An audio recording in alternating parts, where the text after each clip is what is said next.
Well, hello, ladies and gentlemen. This is going to be another recorded lecture video for you on Gold Sheet 7B. And we're going to be covering a topic known as the war with Mexico, or the Mexican-American War. This lecture follows the discussion that we are going to have in class on Texas War of Independence.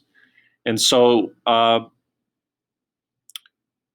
this is kind of one of those sort of products of Manifest Destiny in some ways, that we've talked about already in class, and you've had an assignment on. I believe it was assignment number 38, which talks about Manifest Destiny, and 39 about the Texas War of Independence. You want to be following along with your notes on this, and without any delay here, let's get started. This is really about the kid with the candy and the teenage bully syndrome, I think, is a way to sort of describe this, I think, to some degree.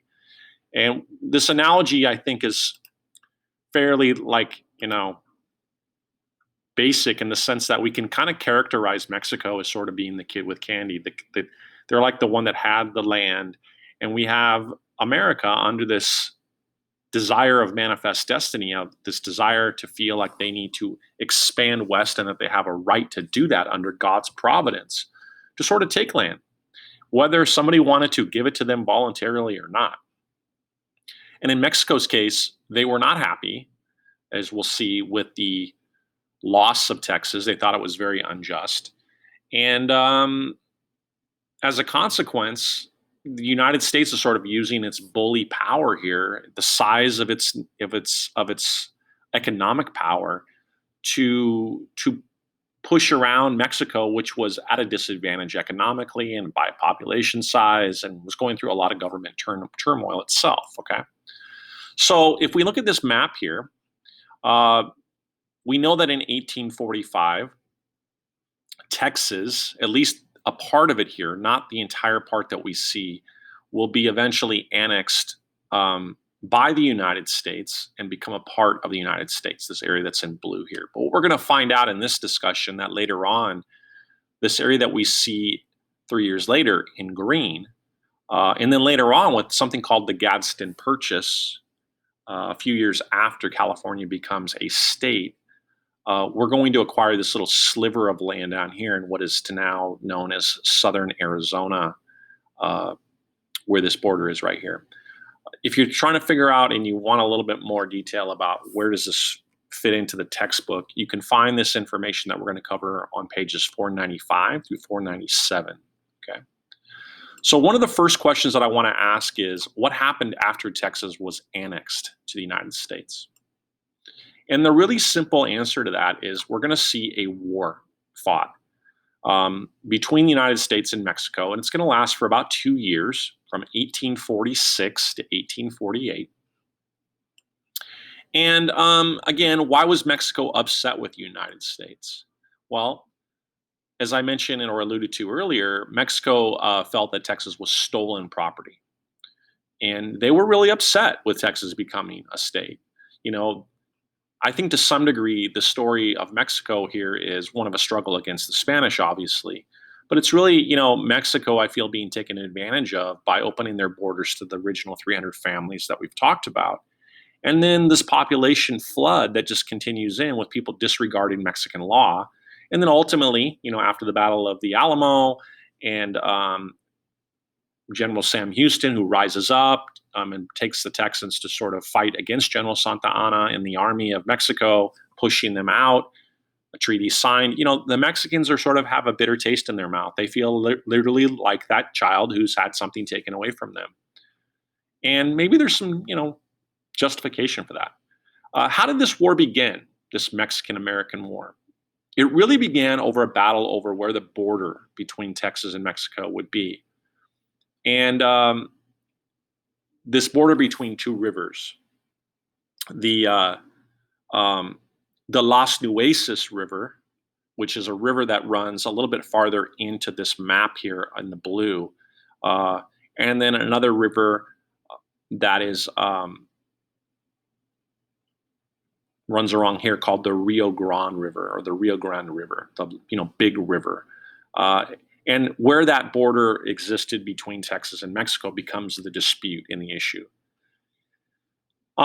Ultimately, we kind of know how this story is going to play out because this map obviously kind of gives you an indication. Ultimately, what's going to happen, the United States will invade Mexico. And Mexico will eventually surrender. And then as a part of this, as a whole part of the Mexican-American War, we're going to gain a good portion of what we call the Western United States today, which includes California, Arizona, Nevada, and New Mexico. This was originally known as Spanish territory, this area that we see here that's in the green, right? If I kind of back out of these images for you really quick.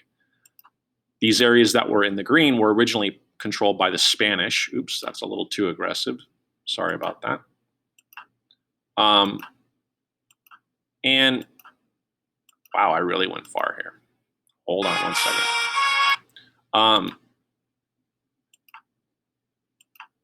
So this area that's in the green right here, and to some extent farther even up into here and to this sort of a lighter green area, was controlled by the Spanish, and then later becomes a part of Mexico. So where we sit right now here on the peninsula, just south of the city of San Francisco, this was sort of a major port for the Spanish for a very, very long time. But ultimately, the rivers would decide the fate of a good portion of the Western United States, essentially everything west of the Rocky Mountains, or what we call the Continental Divide here.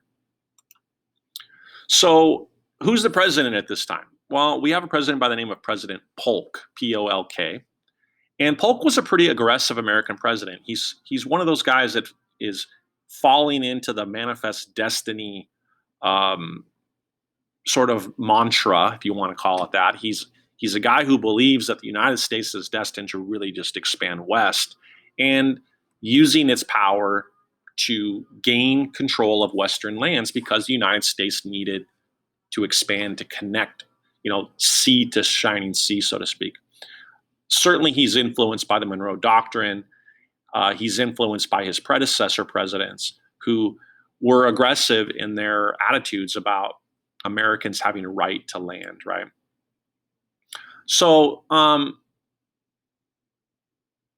as this sort of story goes here, the way this originally started was the United States wanted to buy California and New Mexico from Mexico. They wanted to give them money for that and purchase that land from the Mexicans. But the Mexicans refused that, knowing that this area was very valuable and had a lot of resources for the Mexican people and the government. So Polk proposes to buy California and New Mexico, and of course the Mexicans say, "No way, Jose! Right? We're not going to make that. We're not going to make that deal."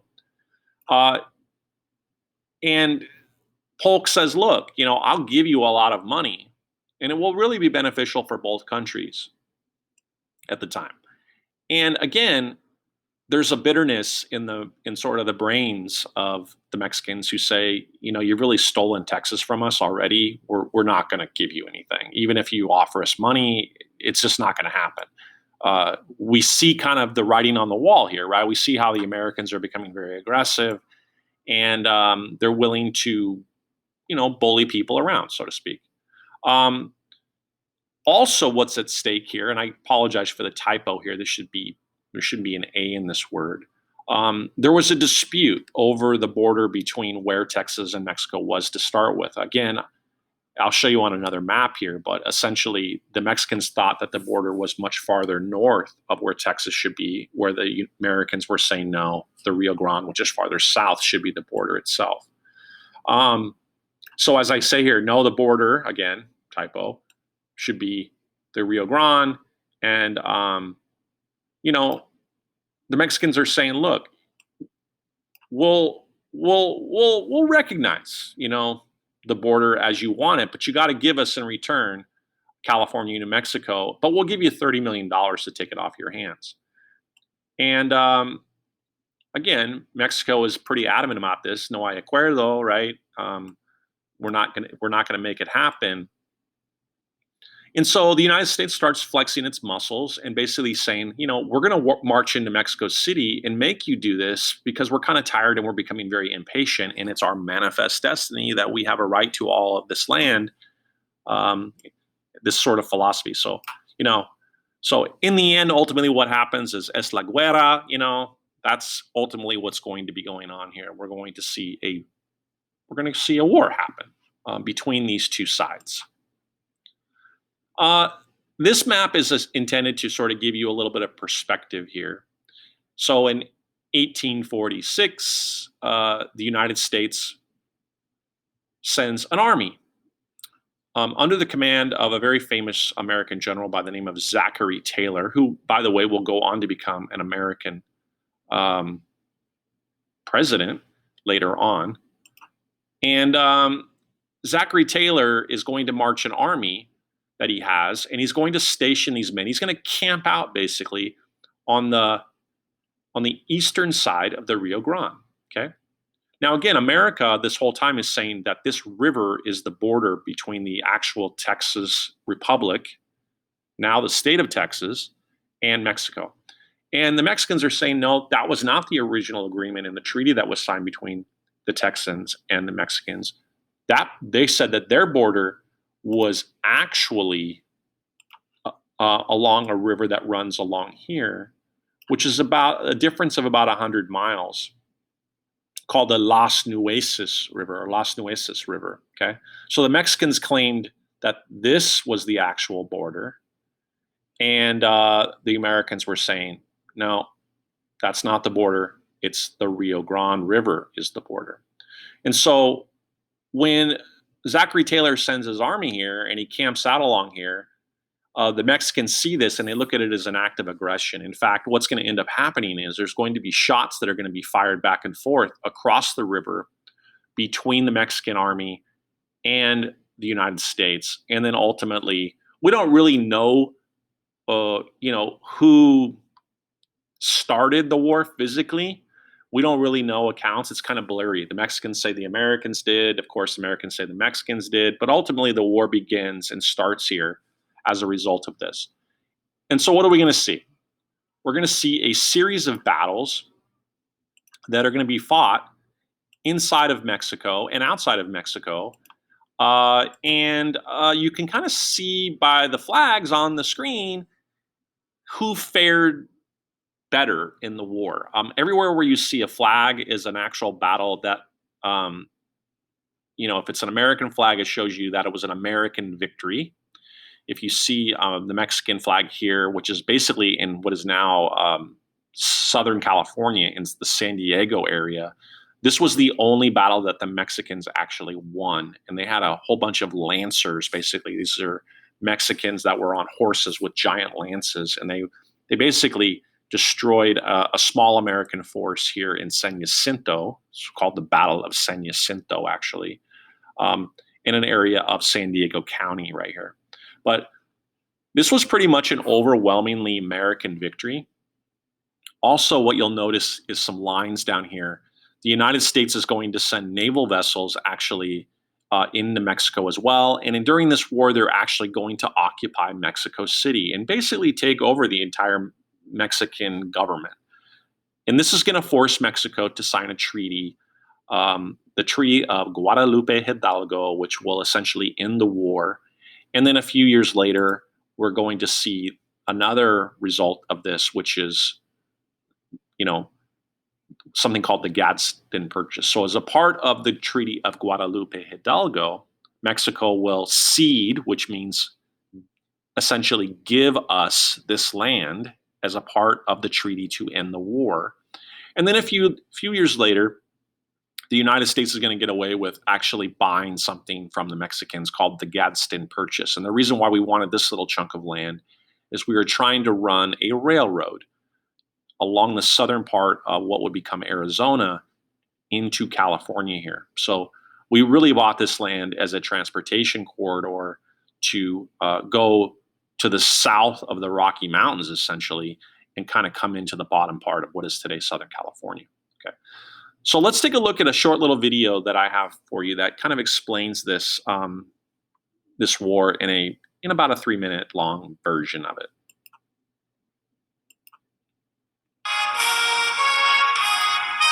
If you need to turn up your sound to hear this, please do. The northwest border was settled without a fight, but it would take a war to settle the southwest border. It began with Texas. Mexico never officially recognized the independence of Texas. Therefore, they considered its annexation by the United States in 1845 to be an act of war. In addition, they disputed the southern boundary. Texans said the boundary was the Rio Grande River. Mexicans put the boundary at the Nueces River, a difference of 1,000 miles of territory. When Mexico threatened to go to war over the boundary, President Polk sent an ambassador south to try to find a peaceful solution. The ambassador, John Slidell, was authorized to offer Mexico payment not only to settle the boundary with Texas, but to also buy California and New Mexico. The Mexican government refused to even see Slidell. Emboldened by the popularity of Manifest Destiny, President Polk decided to take another tack. He ordered General Zachary Taylor to take up a position on the north shore of the Rio Grande. Mexican troops stationed on the south shore saw this as an invasion of their country and fired on the Americans. When the news reached Washington, the president sent a message to Congress. Mexico, he said, had shed American blood on American soil. Now, that wasn't exactly true. The land was in dispute, and the president had provoked the fighting by sending in American soldiers. Still, Congress saw an opportunity to gain more territory. On May 13, 1846, the United States declared war on Mexico. 2 days later, General Stephen Kearny marched west from Kansas. Without firing a shot, Kearny occupied Santa Fe and claimed New Mexico for the United States. In the summer of 1846, American settlers in Northern California, led by John C. Fremont, staged the Bear Flag Revolt. It's called that because of the flag they raised. Under that banner, they proclaimed the birth of the Republic of California.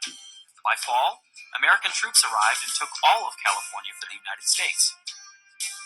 From his position in Texas, General Taylor moved south from the Rio Grande into Mexico.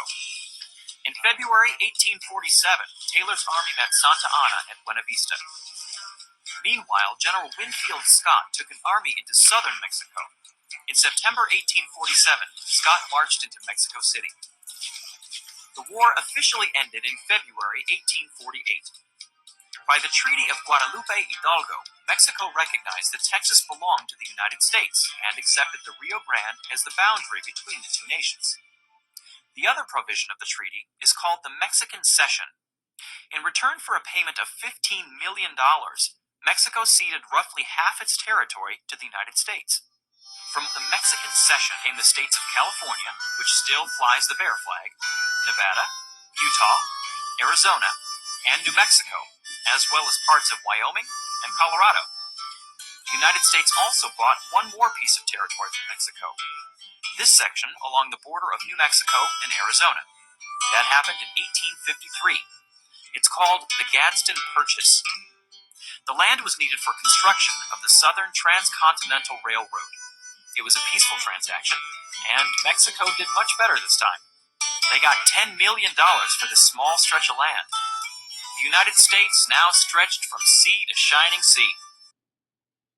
Okay, so I think that video does a pretty nice job of kind of condensing down some of the major events that will lead to basically the borders that we have today between the United States and Mexico. If we look back at this map one more time, if we follow this line along the Rio Grande here and we see the southern border of Texas and then we go along the Gadsden Purchase, this is going to essentially be the border that we currently have today. So it goes all the way back to 1853 here. That will be the final border that's established between Mexico and the United States. What a deal, though, right? We're looking at $15 million. The same price, by the way,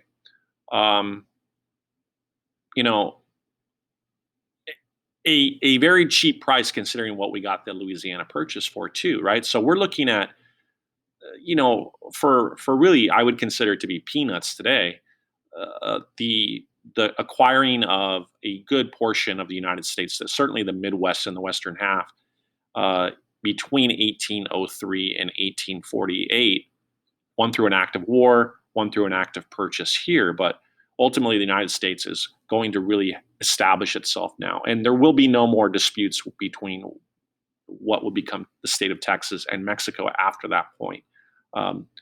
And ultimately, we start to see the development of, in 1849, a lot of settlers going to rush to California in what's going to be known as the California Gold Rush. So even though we have John C. Fremont, who's going to march across the western Rockies here, and he's going to go into essentially the northern part of the state of, eventually in 1850, the state of California, a lot of settlers will rise up against Mexico, and Mexico did not have the ability to control California because it didn't have enough people spread out to control this giant chunk of land here. So ultimately, through the Bear Flag Revolt, this California revolt, we're going to see that in 1850, California will file for statehood, and it will have, the minimum requirement.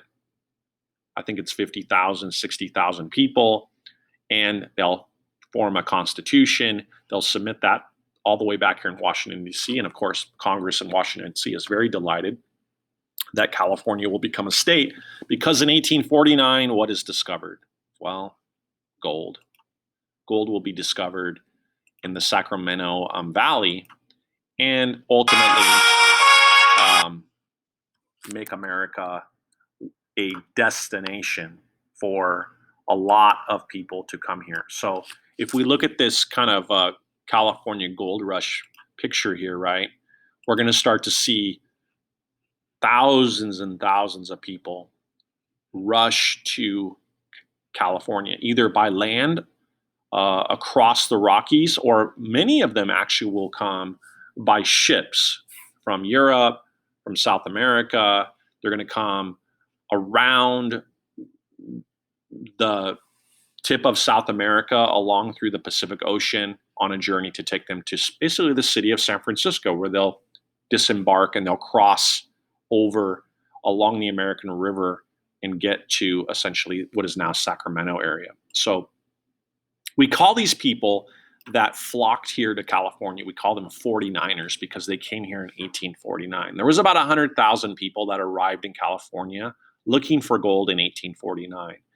And at Sutter's Mill, where named after John Sutter, who would be one of the two men who discovered gold there, they try to keep it secret, but it's virtually impossible. People find out that there's gold, and they just rush here like crazy. It becomes one of the greatest gold booms in world history, actually. As a result of this, what's going to happen is California is going to grow essentially overnight and become today, with about 40 million people, one of the largest, well, the largest state in the country population-wise. So these boom towns are going to develop in California, and ultimately, California gold mining camps will develop, along with all the criminal activity and vigilante justice that goes with that. As judges and juries, people would act, essentially, because there really wasn't a lot of infrastructure in California yet. There wasn't a lot of control over California. So even though in 1850 California will become a state, it takes time for people to sort of spread out and establish an infrastructure. So we see really temporary towns like this, where you might have like a wooden front and then a tent behind the facade, the facade of the town. These were really temporary camps that were meant to meet the needs of gold miners by selling them generally tools and equipment at very, very high elevated prices, really gouging people for these things. And so really there's two kinds of people that come to California. There's those that are searching for gold, and there's those that are there to make money off the people that are searching for gold. Ultimately, who really wins in this deal? The majority of people that come to California do not become rich. In fact, only a very, very small percentage do. Most people go bankrupt, and they end up finding other kinds of jobs and stay in California because they like the weather. They like that there's an opportunity for land to be had. And as the economy starts to grow, there becomes more jobs available. But these temporary towns were pretty common in California.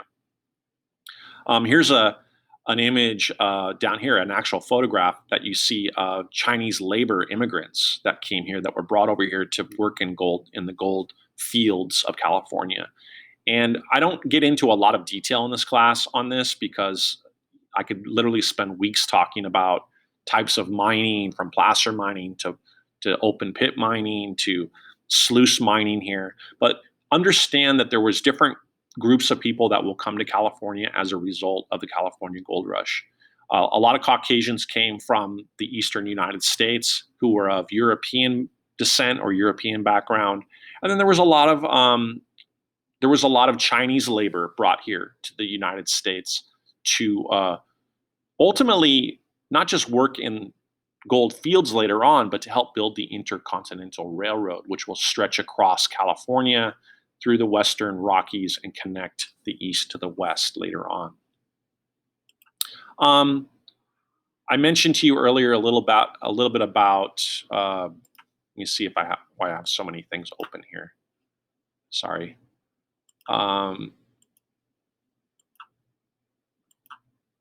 Just back out of some of these images for you. Mentions to you a little bit about the immigrant populations that's coming here, but there were literally thousands of people that were rushing here overnight, and we'll spend a little bit of time later on talking about the city of San Francisco a little bit and how it becomes a destination. But here's an actual advertisement for a ship that's carrying people. The ship is known as the Nicaragua, and it's basically departing for California to bring people, and it's promising a 35-day journey to the gold regions, right? So you could buy a ticket. It was pretty expensive to travel by ship, by the way, to California, because there was no such thing as the Panama Canal yet. That had not been invented, or had not been dug, I should say, until later on. So people had to go all the way around South America, or they had to cross from Asia over the Pacific to get to California, unless they wanted to take wagon trains across the Midwest to get here. Okay, so ultimately, the journey here was either expensive if you're traveling by ship, or was long if you were traveling overland.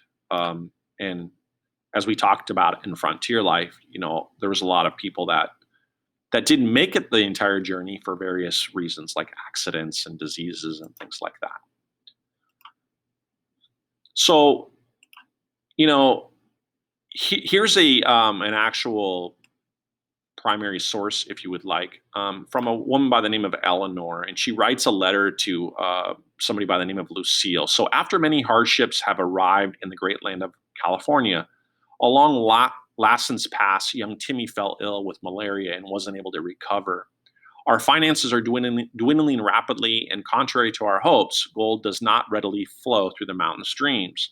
We work night and day panning our little portion of the river. Jack thinks the man who sold us this spot has bamboozled us. All we found is pyrite, which, you know what pyrite is? It's basically fool's gold, right? It looks like gold, but it's not at all. So early people that come to California early on in the gold rush that were able to find parts of the river that had not been tapped out yet made some money. But the vast majority were kind of late to the game and were not successful in making it rich. In fact, most of them spent their entire life savings to get here, only to find disappointment. Later on, what we're going to see is California actually becomes more popular, with more people getting rich off of silver mines that are actually found over here in what is today Nevada. Nevada silver mines become really, really famous in the world as being some of the richest veins of silver anywhere. So that's kind of where I want to leave this. I kind of want to be very brief. We've covered the Mexican-American War and just some real basics about that. And then I wanted to introduce you to a little bit about how did California become California in a very, very short presentation here. So again, this goes along with Gold Sheet 7B. That's the notes here. So you can follow along with that and see what we've covered, okay? Thank you, everybody, for paying attention to this, and I hope that you have a super day. Bye bye.